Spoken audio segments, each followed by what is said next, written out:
What is going on, everybody? This is the Colin Thompson Show. That is Jack Connell. I hope everyone had an awesome weekend. Not the result we wanted here in Carolina this weekend. I'll just say that right off the jump, but things are onward and upward, and we are moving forward. A lot of season left for us. An unbelievable weekend in the NFL. Obviously, the Bills came out last night and did what they did. The Eagles with an absolutely huge win over a team in Minnesota that I've said on the show before that I really like a lot of their players, like a lot of the players in the team in Philly too. So there's some really good teams in the NFL. I've said it on other shows. I've said it on here before. The parity in this league, there's a lot of really, really good football teams and a lot of teams that are kind of waiting to launch.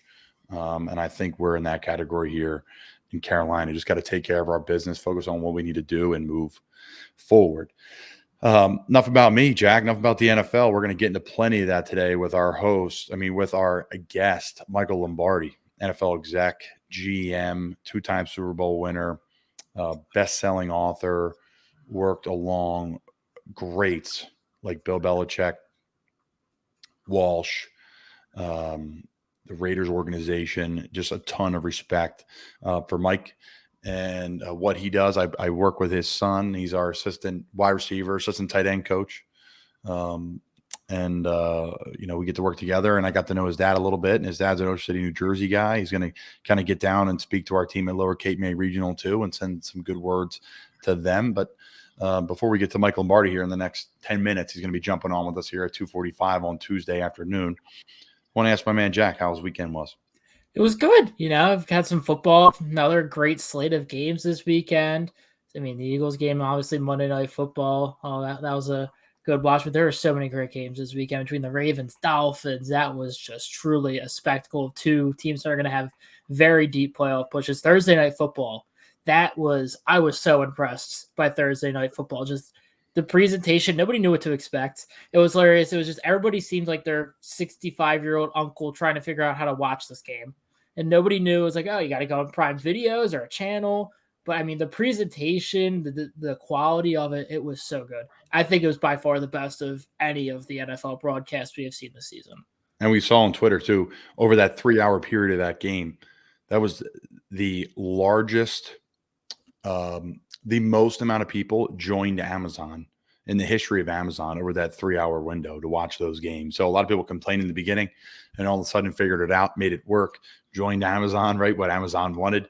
And the show goes on for Amazon when it comes to shipping and how they do things. And now they're in sports. They're in the biggest sport in the world. The ratings are through the roof. The product was great. Like you said, I loved what Kirk Herbstreit did with Al Michaels. I think that was really unique and really cool. I believe it was Al, right? I forget really who they caught. I kind of really didn't have the volume. Was it Tirico? I think it was Al Michaels. I could be wrong. I think it was Al and Kirk Herbstreit. I believe it was. And Kirk did a nice job. Kirk did a nice job. He really did. I think everyone kind of pigeons him as a college guy because of his voice. He's got that college voice that we're just so accustomed to, right? But he'll do a great job in the league. And, I think it was a great, really was a first-class presentation, like you said. I think all of it was great. The NFL is just doing it right and gets better every year and gets better every week. Just when you think, the first week there was all these close games and all these comebacks. The second week, Atlanta comes back and almost beats, like you said, the Rams. And then, like you talked about with the Miami game, how they came storming back after, the Ravens started the game off with a kickoff return for a touchdown. The Jets won after being down and, the coaching points of players going down and not scoring and all those different intricacies of the game that now fans are getting to see more of now, and it's being introduced. There's more access, there's more access now to learn more about the game than there ever is. You can watch the film, you can get the all 22, you can watch people break it down, you can get on podcasts that break it down, you can have podcasts that have people like Michael Lombardi on to talk about the week and his story. So there's just so much access now to the game. Which is really cool. So, but before I get into anything, guys, it's football season. Check out SeatGeek, the best for tickets. You're going to a game upcoming, go to SeatGeek, punch in that promo code, Colin Thompson, COLINTHOMPSON. Punch my full name in to the promo code. You're going to get $20 off any ticket or any tickets over $50. So punch that promo code in and get $20 off those tickets at SeatGeek. All right, Jack. There's a lot to touch on before we can get to, Michael Lombardi joining us, Mr. Lombardi, as I would say, or Michael. He wants me to call him Mike. There's a lot. I want to touch on the Bus One members for this week here at the Colin Thompson Show. There's a couple. First, I want to talk about Mason Fletcher, the Cincinnati Bearcats punter. He gave away, and he is giving away, all of his NIL money to all the walk-ons on the team. So all of his jersey sales and NIL money will be going to the walk-ons on the Cincinnati Bearcats college football team, which is so impressive because Mason is an Australian player. He's an Australian punter. And because of international rules, he cannot accept that money, which I think is crazy. We've talked about that before on the podcast with international basketball players. But nonetheless, I think it's a first-class move by him. And we're starting to see some of the really good things come out of this NIL thing. Last week we had Russell Wilson and JJ Watt as the people of, the week of the Bus One, because they created an NIL collective that was around business and educating players, and they would still get their money, but it would be invested differently in these type of things. So love the way that NIL's kind of turning now. The kind of the rage in the beginning is we're paying these guys. It's crazy. It's chaos. The transfer portal. It's free agency. College football settling down. People are still watching. Everyone calm down. It's still the same thing. Now you're seeing some good things out of it. People are reporting it, which is the key, folks. Report the good stuff. There's tons of good stuff. Everyone just always reports the bad. So Mason Fletcher, Bus One member this week. We appreciate you here at the Colin Thompson Show, giving away your NIL money, your jersey money to the walk-ons on the team.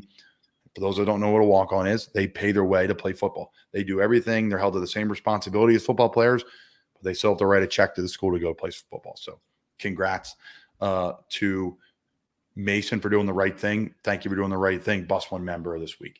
The other Bus One member this week is Dan Skipper. So Dan Skipper, who I saw play at Arkansas, he's absolutely massive, 6'9", 330 pounds. He's my age, 28 years old. And he is a journeyman NFL offensive lineman. Was an All-American at Arkansas, and then really bounced around, went Dallas, then Detroit, then Denver, then New England, then Houston, then Detroit, then Vegas, then Detroit currently. And he started his first NFL game this week in the big win for Detroit. So props to the great Dan Skipper, Bus One member of the week, an absolute grinder, trying to figure it out on and off practice squads, trying to do different things. He's won a Super Bowl, on an active roster, but not as a starter. He was first team All SEC. He was second team All SEC. He started one game and played in 14 NFL games. So that is a grind for 1, 2, 3, 4, 5, 6, 7, 8 NFL teams. Some the same, some repetitive, but again, props to Dan, Bus One member of this week, because that is freaking big time from him to grind. I know that grind to get up and be activated into play is unbelievable. So Dan Skipper and our friend, our punter, the people's punter, the walk-ons punter, Mason Fletcher, are the Bus One members of the week. I want to touch on a cleat giveaway we had this week. Jack, you want to talk on that a little bit? Yeah, so on our Instagram and Twitter, Not For Long Media, Colin is giving away a pair of signed game-worn cleats of his. All you have to do is, if you haven't already, for Twitter, you have to like, follow, and retweet the tweet. And for Instagram, you have to like, follow, and post on your Instagram story. And one winner will be chosen between our Instagram and Twitter followers to receive the pair of signed cleats. Pretty straightforward. Yeah, some cleats that I wore from multiple games last year, all through practice. So I was like sitting there and I'm like, you know what? I usually give them away or throw them out because they're beat to crap. Let's sign a pair.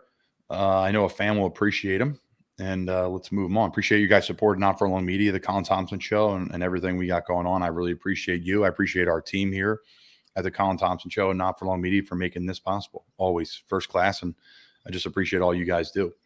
I want to talk on our friends over at Wealth Advisory Services. If you don't know Wealth Advisory Services, guys, you should. I've talked about them here before. I've openly, publicly talked about the financial situations that I've been in throughout my career. We talked about Dan Skipper's career.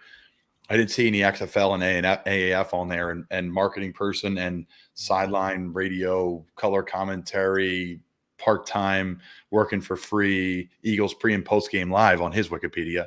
But he has earned it and he deserves it. I know Dan is a grinder. I've heard great things about him. But my point is, I've had moments of time where I've had no money and moments of time where I'm doing better than others.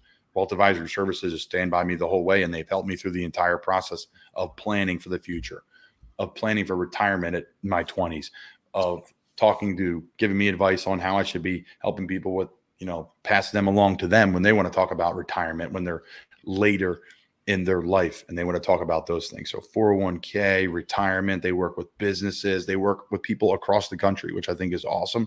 They're located, the brick and mortar is in Doylestown, Pennsylvania, Bucks County, PA, right outside of Philly, and then Cape May, New Jersey. Wealth Advisory Services guys, they're truly the best, first class at what they do. I really appreciate Paul, Dave, and their team at Wealth Advisory for standing by me and us here at Not For Long Media, because I wouldn't be able to do this whole business thing and buying houses and traveling and playing for different teams. And should I rent or should I buy? All these different things. WealthAdvisoryServices.com. They've helped me with all of it.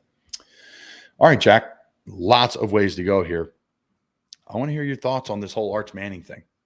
Where you're getting paid. Well, he's not getting paid. Texas football is dumping a lot of money into him. Oh, are you talking about the $280,000 expenditure for? Correct. I don't. I mean, he's already he's committed, but it's only verbally committed at this time, I believe, right? But I mean, you have to think it's an investment. Yeah, like everything with money these days. He is incredible. I don't know if you saw even some of his highlights this season. He's, in my opinion, I think he could give Peyton a run for his money for the best Manning family member in the league. Just the way he's looking at a high school level. Like, there's differences. Like, you see everybody hypes up Bronny James, and Bronny James is an NFL or an NBA caliber player, but he's realistically projected as a late first rounder, early second rounder at this time. Arch Manning legitimately looks like a top 5 pick right now in high school. If he projects how he has been, like at this rate, I think he is a legitimate top 5 pick, just not even because of his family, anything. He's just that talented. So for Texas, he's going to be better than Peyton. I think he could. That's a hard reach. I think he could be better than Eli. I think it's a hard reach for him to get there. I mean, I think he could. I think he could pass Eli. Could he? He could potentially be better than Peyton, but that's 2 Super Bowls, 2 Super Bowl MVPs.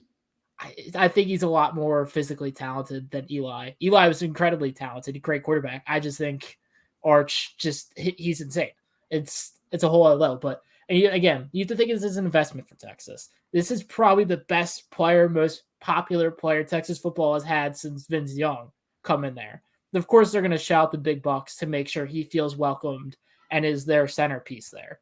So, I mean, the amount of money he's going to bring in from streaming revenue, it's going to be that $280,000 is pennies to them. And the team's way better because they're going to get all these recruits, right? I think people, the Athletic has a fantastic article on all this, guys. The Athletic's awesome. They're just first class. I love reading their stuff. They have a great article on it because everyone thinks it's just, hey, it was all for Arch Manning. $280,000 to impress Arch Manning. Airfare, car, 5-star hotel, top golf visit, open bar for parents, cruise on the lake, ice sculpture, right? That's from Unnecessary Roughness on Twitter. But go to the Athletic. They break down everything because it's for a group of players. It's from, I think it was 9 players. So it's not just $280,000 on him. It's $280,000 on 9 players that I'm sure he's close with, are committed, signed, or trying to get signed. So they want to get him there with Arch because that's when the best opportunity is going to be. So it's on the whole package deal.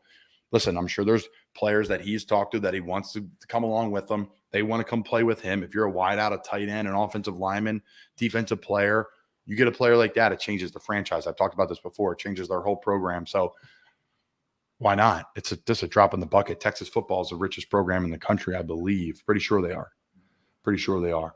So, that's not a big deal. Ain't nothing but a thing for Texas football, man. They're above and beyond what it takes. I talked about our friends over at Wealth Advisory Services. I want to talk about our friends over at Som Sleep, the sleep product that has changed my career for the better and has kept me rolling in this league. It's helped me get to bed. It helps me stay to sleep. It helps me rise in the morning fresh and ready to go. Not that groggy feeling from taking sleep things that maybe just wear you down. It's got magnesium and natural things in there that just wind you down and then get you back going in the morning. You're not dragging your feet. The best stuff in the business when it comes to sleep. Nothing better. And to me, like I said before, it cures that kind of sweet treat, that sweet taste I have in my mouth at night that I want to get, like a brownie or a cookie or a bowl of ice cream. I don't have that now because I have just that little sweet kick with the drink with Som Sleep. Crack the can, shoot it down. It's awesome. Get Som Sleep. Promo code Colin. Punch that promo code Colin in, Colin. 10% off a case of Som Sleep. All right, Jack, I think it's time for our bar of the week. And then we're going to get into your thoughts on the Russell Wilson runner pass. Before that, let's go to Russell Wilson first. You brought it to my attention. I saw it. Russell Wilson's coaching probably the inactive players and the practice squad players to get out there and scream runner pass for the defense because they're facing the opposing offense, and it helps the DBs and linebackers recognize it. Now, to paint a picture, in high school level, it's very prominent. In the college level, there's some prominence to it. There's a lot of people on the sideline. There's a lot going on. And Mike Lombardi's joining us. Now we're going to hear his opinion too. Actually, I want to hear his opinion on this. But first, I want to hear Jack's, and then we can rip apart your opinion when Mike comes on. Again, I mean, you said I played high school. I didn't play much good, like high college, and I didn't do any of that. But it just seems like keeps the players on the bench involved, knowing what's going on with the game. In terms of just the run, the pass, they see what's going on. Even if they really can't hear it, if one guy that's on the sidelines can hear that run pass, is like a cornerback or a slot corner, and it helps them, why not do it? It doesn't hurt anybody. It's not childish. It's beneficial. I don't understand why people are so up in arms about Russ doing this. It just doesn't. It's an all positive thing, like in my opinion. I mean, obviously the offense is going to know it's a runner pass. It's not like they're giving anything away. So, all right. Well, that's a valid point. We're going to get an expert's opinion here. Mike Lombardi's joining us, Super Bowl champ, has worked with legends in the NFL like Bill Belichick, Bill Walsh, and Gridiron Genius, a fantastic best-selling book, Lombardi line. He does a little bit of everything. Mike Lombardi, how we doing? I'm doing great. Thank you, Colin. Good to be here. Appreciate you having me. I love the Eagle cap. That's the old-fashioned Eagle one. Buddy Ryan wore that bad boy right there. Wow. I got the Temple hat on because of finally Temple's turning the page a little bit. Standard 18, tough game. 14, 16. They had a chance. They couldn't stop Rutgers at the end of the game to get the ball back. At a fourth down play. Tough one there. What do you think about, Mr. Lombardi, Mike Lombardi?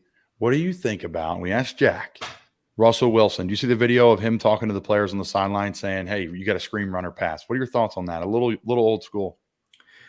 I didn't see the video, but so the video was Russell on the sidelines talking to the inactive players. Like he's getting coached by the quarterback coach, and he gets up and he's like, hey guys, you got to scream runner pass for the defense. And he's like emphatical about it. Like probably 10 times he's going to the practice squad guy, like, hey man, you're not screaming runner pass for the defense. And I thought, my opinion was, you're home or on the road, there's still noise, like you can't hear it anyways. I thought it was a little, I love the communication. I love the football pageantry, but I just thought it was a little, Harry High School maybe. Yeah, I think so too. I mean, look, they should know by formation, by the depth of the running back. The number one thing in football that gives away run or pass is the depth of the back, especially in shotgun. When the back lines up a half a yard behind the quarterback, and it's run. If he lines up even with the quarterback, he's up there for protection. So you can also tell I can give you any one of the linemen. I can tell on your team, whether it's run or pass by his stance. So, I mean, if you've done your preparation now, when it's bootleg or something like that, the sideline might scream. But to me, I think if you've done your preparation formation wise, down and distance wise, Yeah, no doubt about it. There's so many different things to pull apart. That is the chess game, the chess piece. There's so much here that I want to talk to you about. And again, I really appreciate you joining us. There's so much to uncover, right? You've done so many things. You've written books. You've won Super Bowls. You've done scouting. You've worked in college. You've worked in professional. Your kids, who I have I'm very fortunate. I get to work with one of them on a daily basis. He's done a lot for me as a person and a player, and he is my beacon of someone to talk to about all good things Jersey Shore. You're coming to us live from Ocean City, but I want you to talk about this year in the NFL, because there's been comebacks, there's been close games, there's been game-winning kicks, there's been major blunders, there's been coaching decisions. Like, what are some things that have stood out to you this year in the league? Well, I think, it's early. I think the effect of a lot of players not playing in the preseason to the level, I think we're starting to by this week, we should get through that. I think a lot of games are close. I think the fourth quarter is truly the indication of a team. For example, who wins the fourth quarter, right? Carolina's been in two really close games.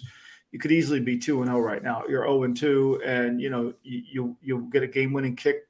You think you do, and then they kick a 64-yarder. The margin is so small. So I think it's a back and forth. I think it's no game's really been decided. Typically, I think teams have to win the fourth quarter, even if you have a big lead like the Ravens did and they gave it up.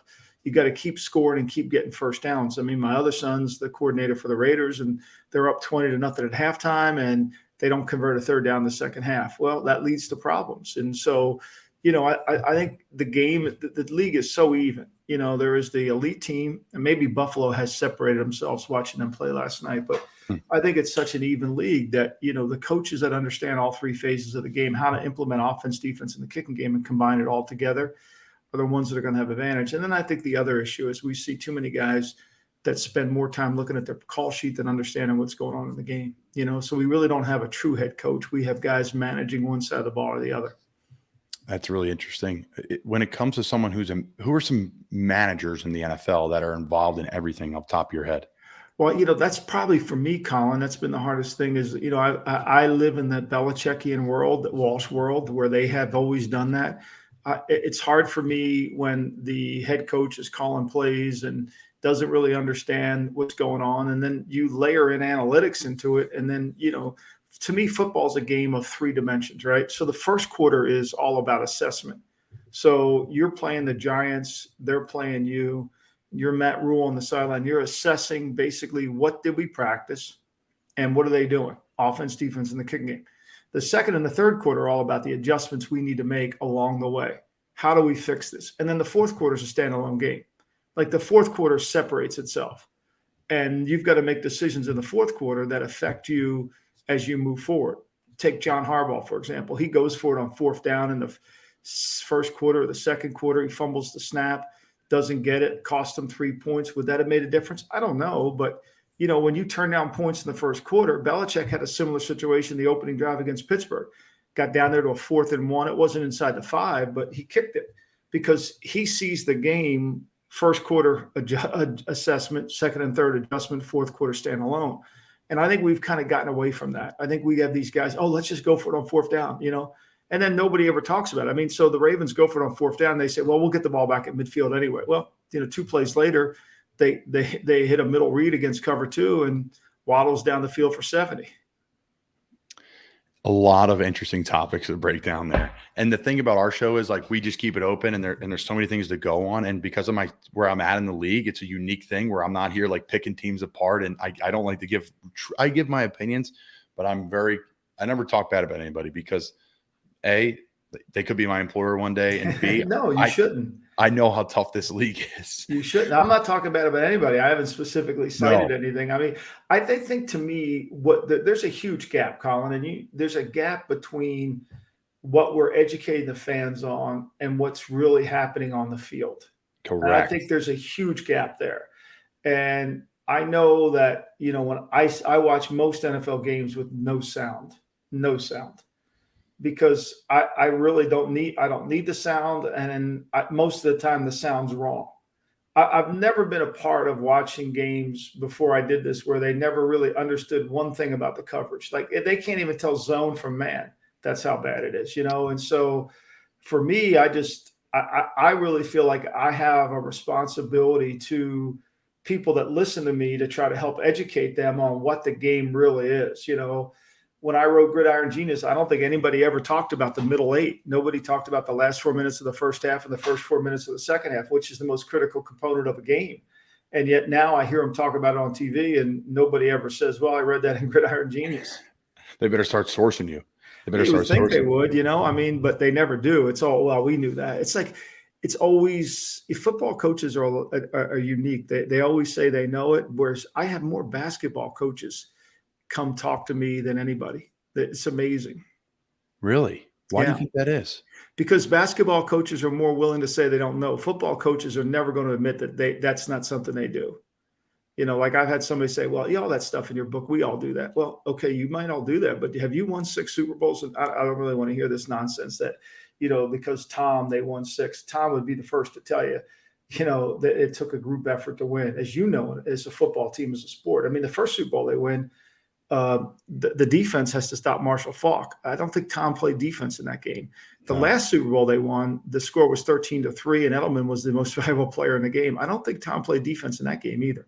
Yeah, I'd say his consistency is just ridiculous, right? Unbelievable. That's unbelievable, right? Is there any stories about Tom that you can share with us that are just what separates him that makes him just so much different than everybody else? You know, I was watching a documentary the other day about Springsteen's making the Darkness on the Edge of Town album. And I've seen it before, but I love always going back and watching it to kind of pick his brain on the creative process. And he made a comment in there when after he wrote Born to Run and that album came out and he became a megastar. And he said, I wasn't really chasing fame, money, glory. I just wanted to be great. And that's Tom Brady. He's not about anything other than just being great. And what does that mean? So that means he's willing to do everything required of him to be great. So on Thursday afternoons, now I figured it out the other day when I wrote this next book. In 1985, he started playing football. He started working on quarterback drops, right? He's done quarterback drops since 1985 when he was a sophomore in high school, 7-step, 5-step, 3-step, right? Thursdays after practice, he'll get the trainer, he'll get resistance bands, and he'll make him work on his drops. I mean, does he really need to? Like, how many, like, does he have to work? No, but that's Tom. He loves the work. He's not in it for the fame, glory. It's about, he just wants to be great. Yeah, and those elite guys, right? Like everybody's now dissecting Jordan, like the documentary now that's came out over during COVID that saved us during those COVID times. Like, Yeah. you get Brady, Tiger Woods, Serena Williams, LeBron James, like kind of that category, right? They're like the kind of the era that blended together of like my childhood now into the next group of kids are seeing this because of how long MJ and Brady and these guys are playing. My first football game I remember watching, my dad was away. And my mom's like, all right, it's time for bed. And I just like couldn't sleep. And I came down and she was watching the Panthers Patriots Super Bowl. Yeah. I was at that game. I Yeah. was going to say, you were at that game. Great story about that game. There's a great story about what do you that got? game. So they kept running the zero blitz against the Panthers, and they were in the lead, and it was late in the fourth quarter. And that game, just so for the record, it was the best national anthem I ever heard in my life. Beyonce sang it. I call it Bernice, but Beyonce sang the national anthem in that game. It was the greatest national anthem I ever heard in my life. Anyway, so this was the halftime game of the Janet Jackson, right? So so Belichick says to Rack, as the Panthers have the ball late in the fourth quarter, hey, Rack, just run Cobra, which is their zero blitz. Rax tells him on the headset, hey, look, Bill, we've messed up Cobra 3 times in a row. And, they made big run Cobra. And so they run Cobra and they give up a touchdown. But what happened? They got the ball back and they got the ball last. And then they make the field goal to win the game, which was his intentions, right? It's a little bit like Sunday, right? Everybody's giving Cliff Kingsbury. I wrote about this for visa.com online. Everybody's giving Kingsbury shit for taking the delay of the game penalty on the 2-point play. Did you see this? I did not, but I saw the running around and I saw. All right. So on the 2-point play, so they score and now the game is 23-21, right? Okay. And so they got the ball at the 2 and the 25-second clock goes down, penalty. And everybody, is like, oh my God, just how stupid he couldn't get the play in. You play, right? I think the 5 yards makes Murray more dangerous. Yeah, he's got more space, and there's He's more got of an way open more playbook. space and the playbook's opened. Yeah. So it's a little bit like what people see isn't really what's the reality. And this goes back to being able to explain the game to people at a higher level. Like that, I think he did it on purpose, because now all of a sudden, if your point guard has more court to get to the rim and the court's not packed, like think of it in that terms, right? When you play half court, the court's tight. When you play full court, you got a space in court. Same thing in the football. Murray from the 7 is more dangerous than Murray from the 2. No doubt. And I think too, if you're a team like built around, maybe some bigger physical tight ends and some fullback, H-back guys, that's not their team. Like Kyler's one thing, but like, all right, if it's the Ravens, probably I would put, I don't know. You could debate that with Lamar too, even though that team's kind of built with those bigger bodies. Yeah. Yeah, it'd be unique. It would be unique. Some teams would say, absolutely, I want it on the 2. Patriots probably want it on the 2, and they're going to, run whatever. load power or some sort of G scheme or whatever they're going to do, or throw a little tight end pop or, fade to whatever, if Gronk was still there or Randy was still there. So no, there's a lot of things that happen that I don't want my career to end, but when my career ends, like you're saying, I'd love to bring to the public. And not like these are like drama or whatever. It's like, this happened because of this. Like, this isn't a decision. This isn't on the head coach, or this isn't on this quarterback here. This is on, like, I always say to me, like, the Eagles was my worst game of my career. It was last year. And I did some good things, but it was like 3 or 4 plays that I like were catastrophic. And that's not my game. Like, I'm a consistent, nothing's crazy flashy, but it's a good 70 grade out every week. It's my thing. So I had like 4 plays, like we ran duo and the guy crossed my face, which he never has done the entire year. And he jumped inside crazy flat and pirated. And one I got away with. The second one, which I should have never let happen a second time, happened. And then the third time we were miscommunicated on duo again, and the play just all messed up. And that's like kind of my thing, is run blocking, pass blocking. And that can't happen, right? So like, but there's things that happen on those plays that I'm trying to explain to people that are asking me.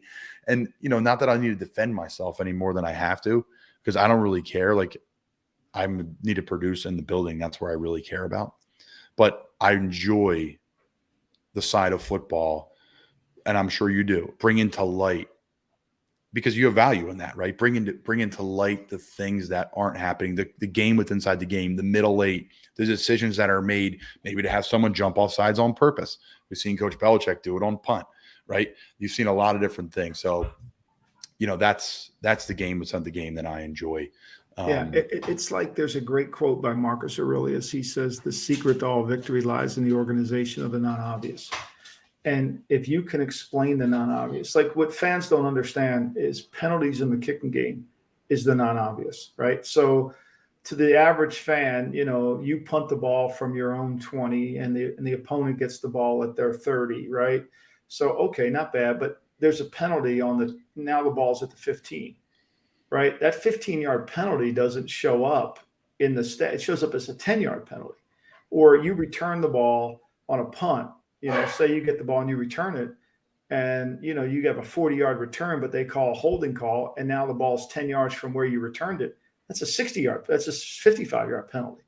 See, that's the non-obvious, right? So nobody really sees that, and that's why if you can't have penalties in the kicking game, you just can't. It's like if you get a penalty in the kicking game, you shouldn't play. No, it's tough. No, I've had one in the preseason. I got absolutely lit up on one before. Thank God it was in the preseason. I digress. I want to get back to the beginning of your career, though. Go through the career. We're touching on a few things, and we'll get you out of here. I appreciate you joining us here. Off day in the NFL. So again, really appreciate it. Okay. So, I look at Wikipedia, which we all use, which everyone tells you not to use, but we all use here. Yeah.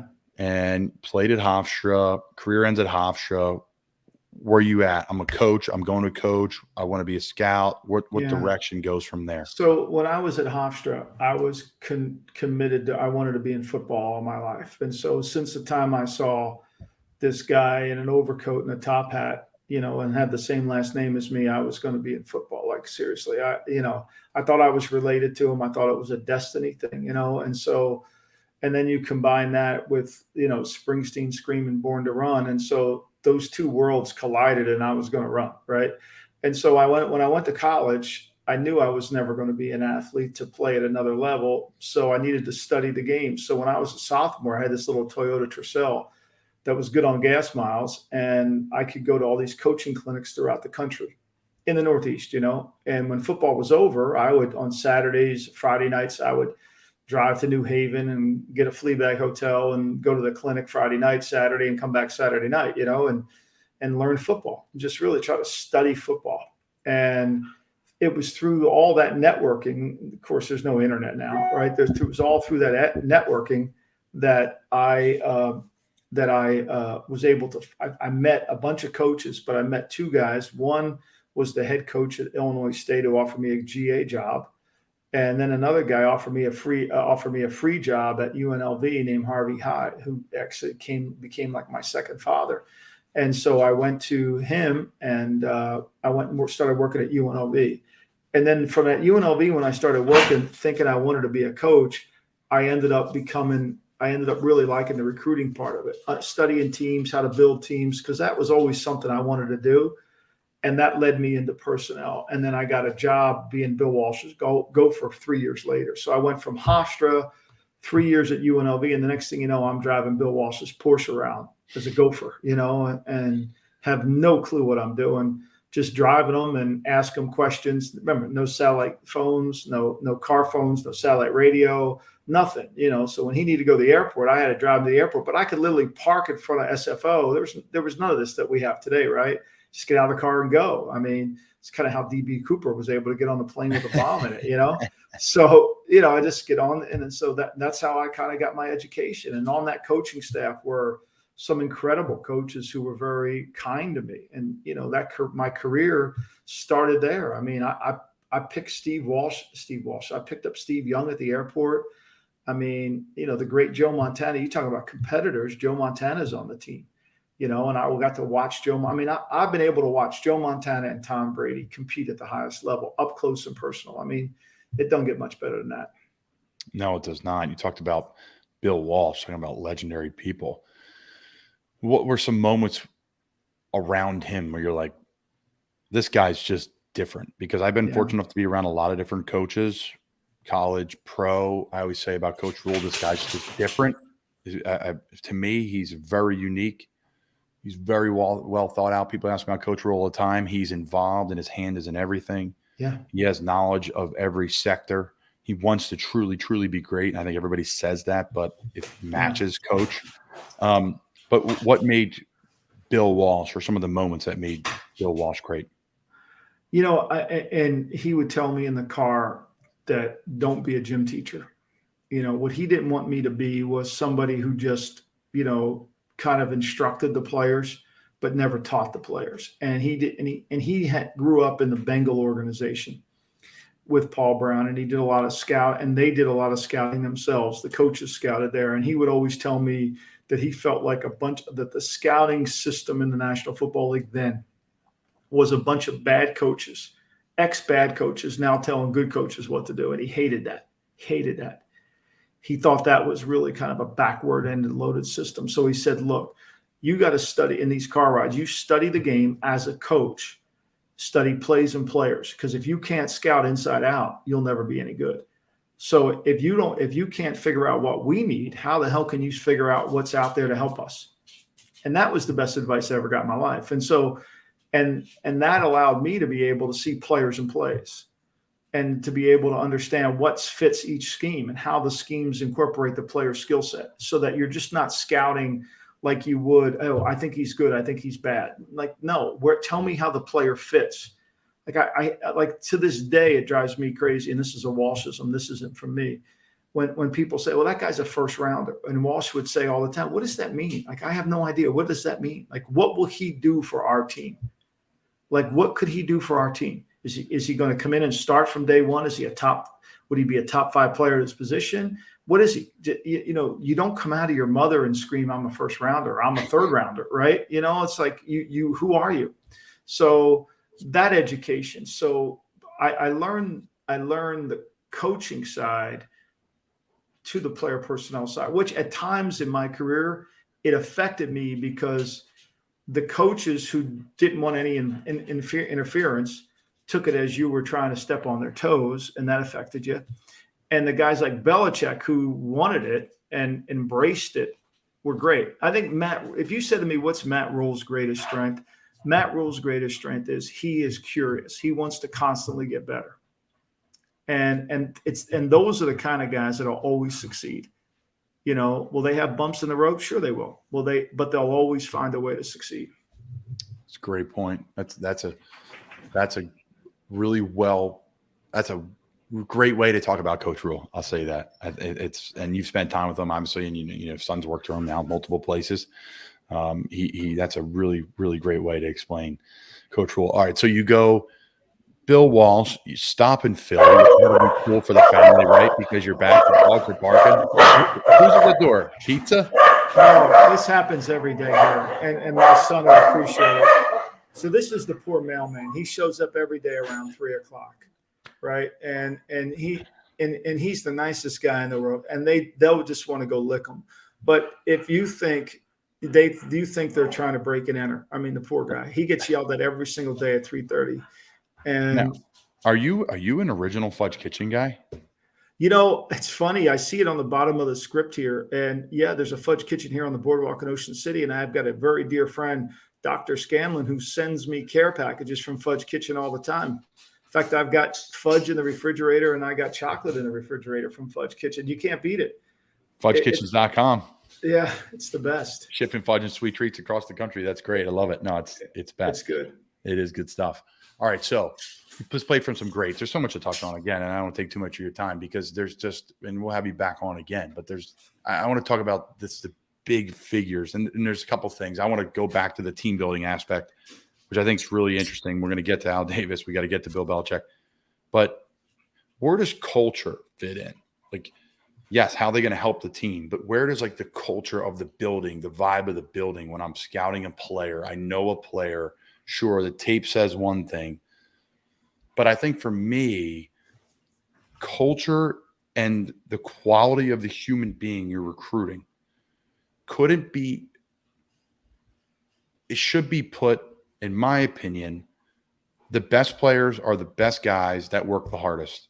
Right. 9 times out of 10. Yeah. And they are consistently reliable and they are accountable, and they're just the guys that I've been around that are the best that I respect that guy that play for 10, 15, 20 years or whatever. Maybe they play 3 years, but you're like, that guy was a dude. Where does that work into your scouting? Well, I mean, Jeff Van Gundy has a great quote. He says, that your best player must set the tone of intolerance for anything that's in the way of winning. And so when you're scouting, you're looking for guys that are truly team players, right? So I'm interviewing you and I say, what's your greatest achievement? And you start there and talking about, well, in the 5th grade, I won this and I won that, as opposed to, hey, I was in the 7th grade and we won this league championship. It was the greatest moment of my life, and it's about the team, right? So it's about and then how do I find out about your mental toughness? Mental toughness is defined this way: doing what's right for the team when it may not be right for you.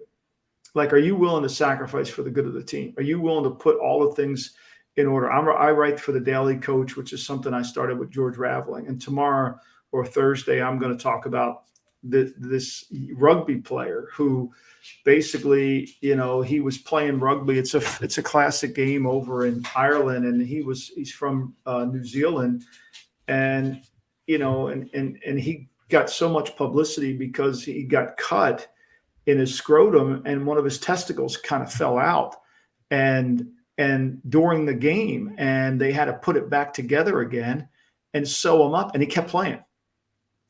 That's a ballsy effort. It is a ballsy effort. And so the point of the story is on the Daily Coach is that, you got to be willing to you got to center your ego for the good of the team. And that's where you have to really spend a lot of time around the players. And it's also about, am I trying to become a great player for the team, or am I trying to become a great player just for me? Are you going to complain about not getting looks? Brady will throw the ball 50 times and not complain. He'll throw it 10 times and not complain. At the end of the day, all he cares about is winning. To me, that's what you're looking for in players. And that's how you define the character of the guy, because how they behave off the field, all I know is I spent 37 years in the National Football League. If I said to you, do you work hard? Oh yeah, I work hard. Yeah. Okay. Give me your workout routine. Take me through Monday, Tuesday, Wednesday. And when you ask a player those specific questions, or, hey, I just got back from working out. Okay, take me through how many reps you did and what you did today. And there'll be pauses and hesitations because he's lying, or I work hard, but you bench press 225 3 times. Is that really working hard? Nothing correlates. Past performance predicts future achievement. And so culture plays a huge part of that. But the culture starts, when Belichick goes to the building in the morning, he's only looking to develop the culture every day. It's it just doesn't, it has to be evolved. And you set the standard for excellence. That's what Coach Walsh believed. And so you have to adhere to it as well. So what's good for the player has to be good for the coach. I love it. So many great tidbits there. Al Davis, another big name that you're able to work with. Can you talk about him? When I was driving Coach Walsh around in that car, he told me the most football he ever learned in his life was working for Al Davis. And at that moment, I said, I got to go work for Al Davis. I mean, that became my obsession. And then, Walsh worked for Belichick. Walsh worked for Al for 1 year. And so because there's not a lot of people to study in the personnel field, there's not a lot of personnel people that you could really get a grasp on, that from that moment, I started to read as much as I could about Al. And I learned about his obsession with Red Blake. I learned about his obsession with Sid Gilman, the offense, and, how he developed what he believed in terms of how to build a team with size and speed. So really what he did was he grew up in Brooklyn, New York. And so he combined the Brooklyn Dodgers, the speed of the Dodgers, Jackie Robinson, right? The speed of the Dodgers to the power of the Yankees, the size of the Yankees.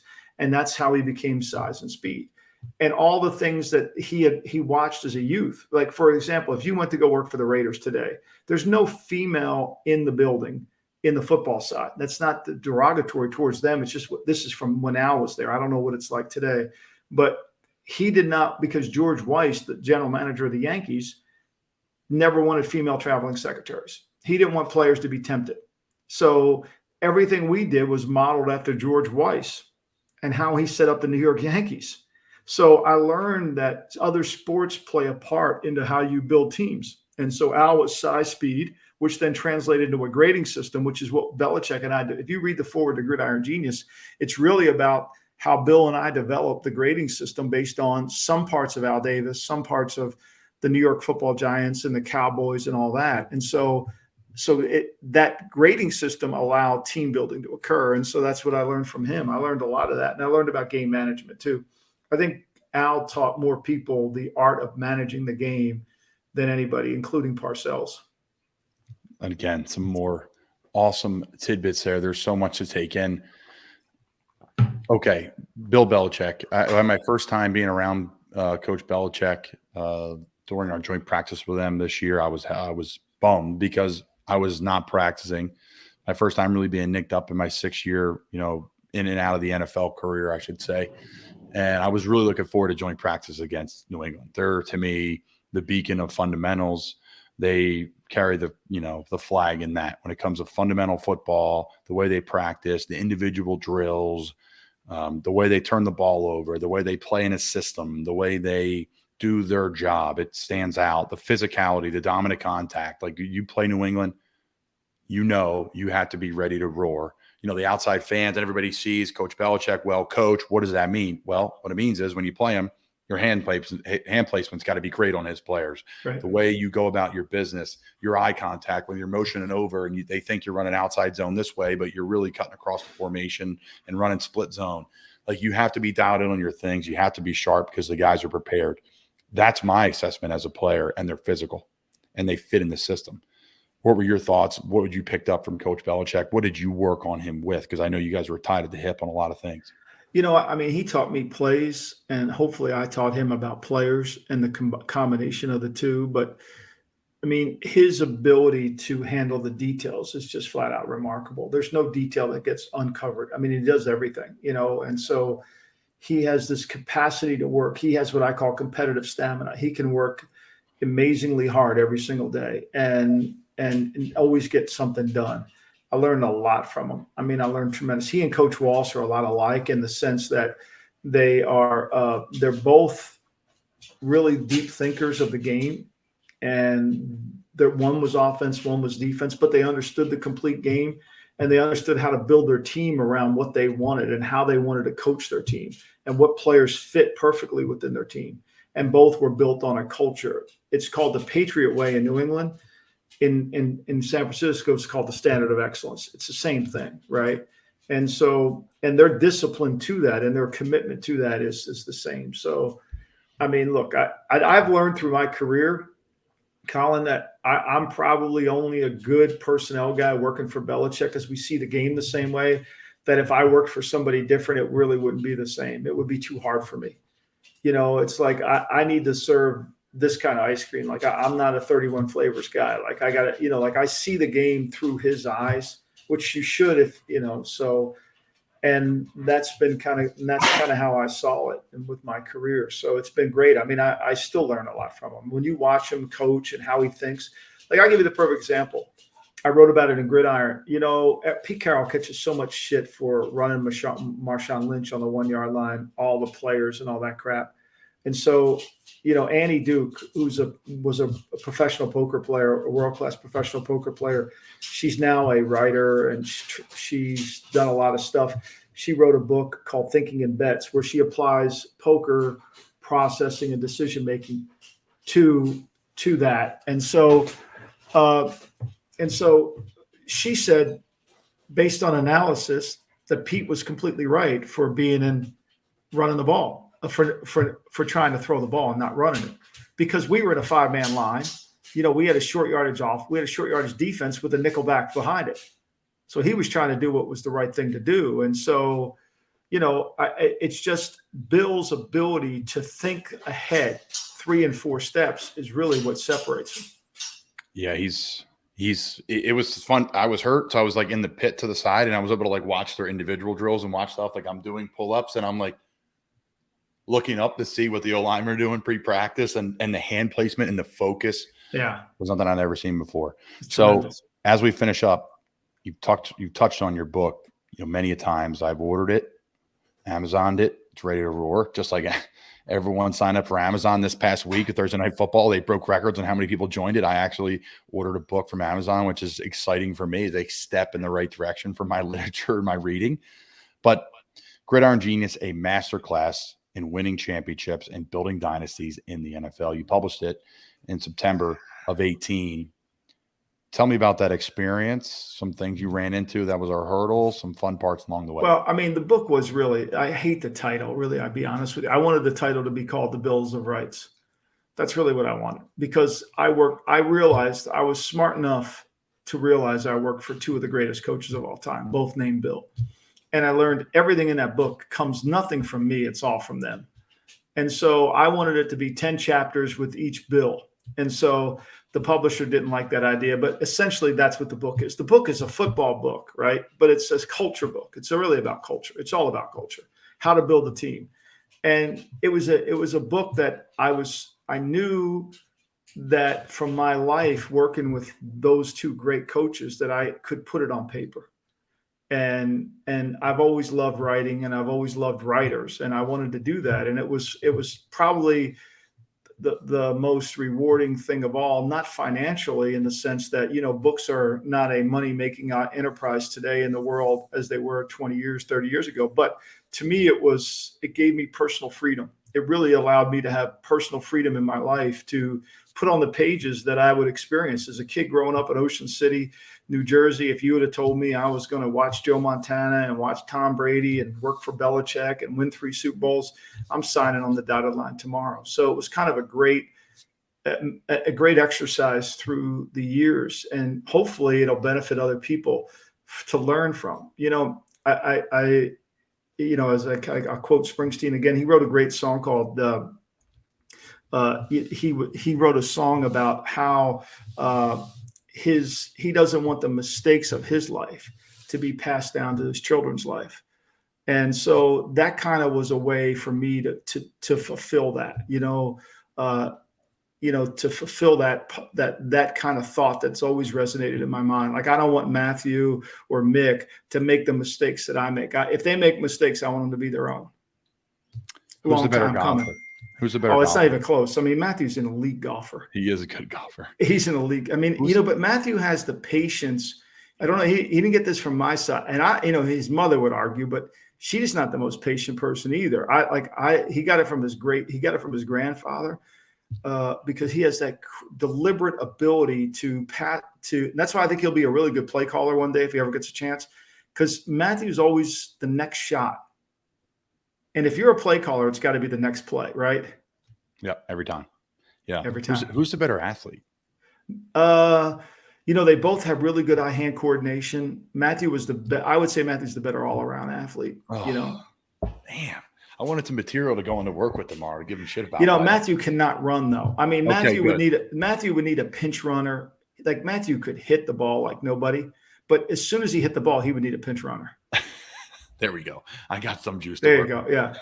And he Oh, could man. shoot now. He could shoot, but I know he can. He wants No. to do all. He wants to compete against all these things with me. I'm like, dude, I'm done. I hung him up. I mean, but he can't. But if it's anything that involves running, I'm out.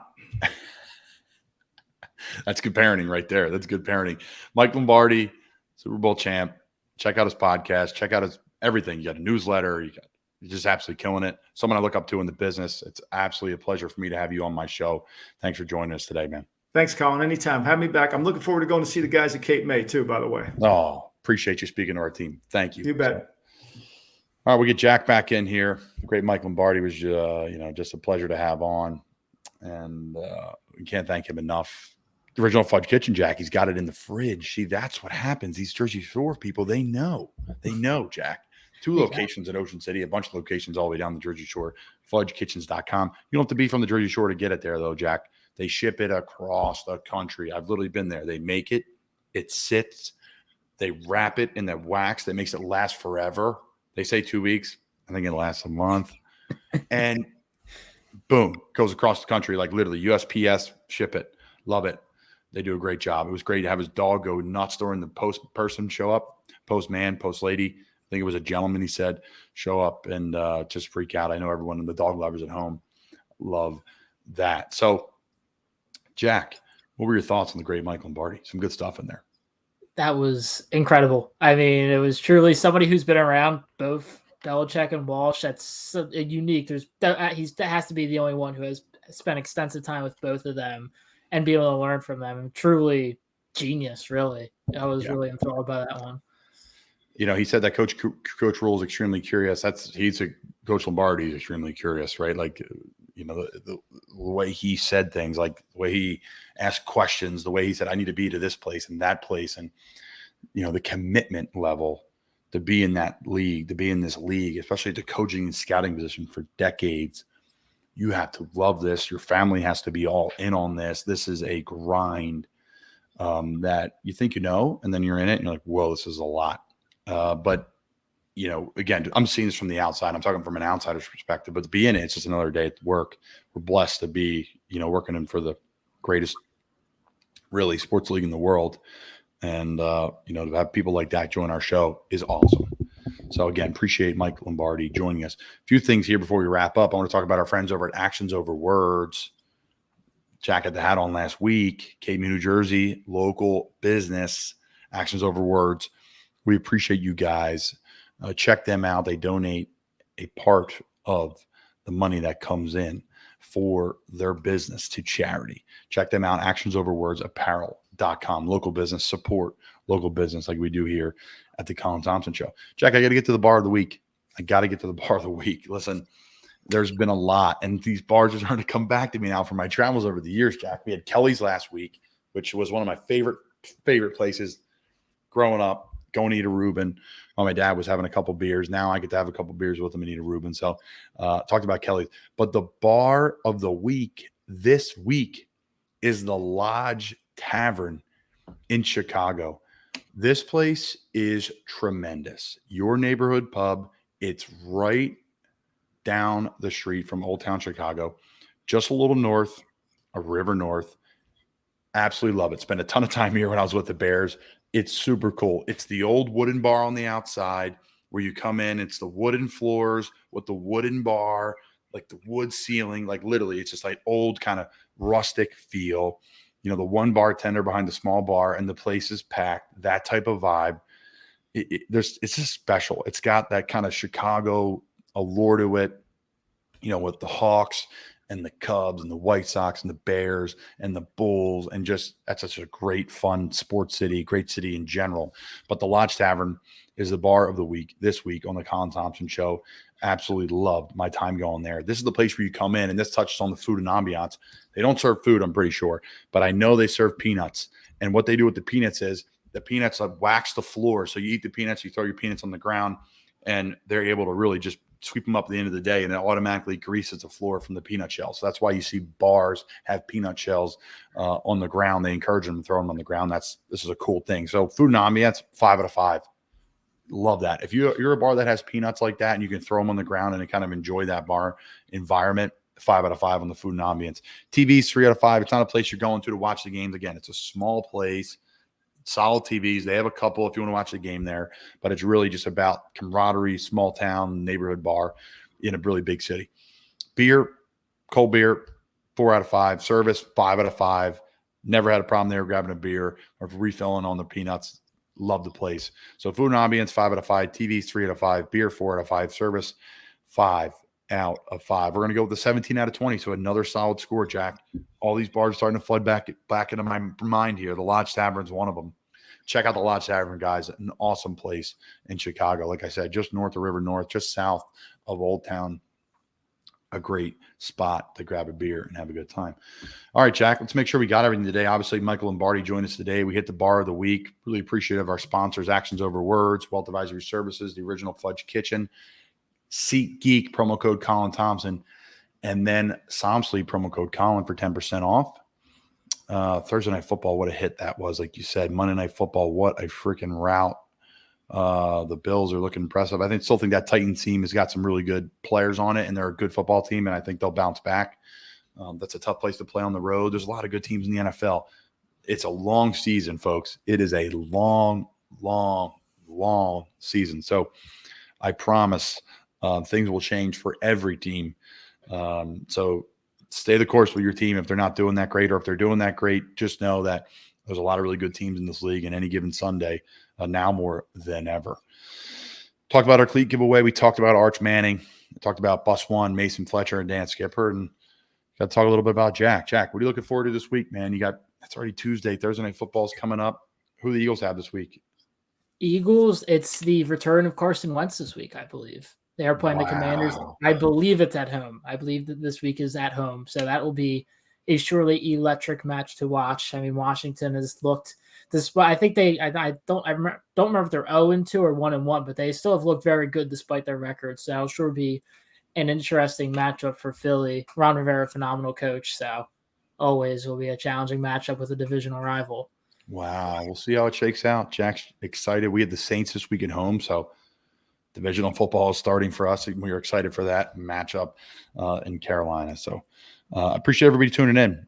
We were able to just have it go straight through. Mike Lombardi joined us. He's our guest this week. We have more guests coming on in the future that are recorded. Some may be live, but a great opportunity for us to have Mike Lombardi on this week. Again, thank you to our sponsors. Thank you to you, Jack. Thank you to our team here and Not For Long Media at the Colin Thompson Show that makes this thing go. I'm Colin Thompson. That's Jack Connell. Hope you guys enjoyed Mike Lombardi this week and our banter about the NFL. Hope you guys have a great week. Enjoy football.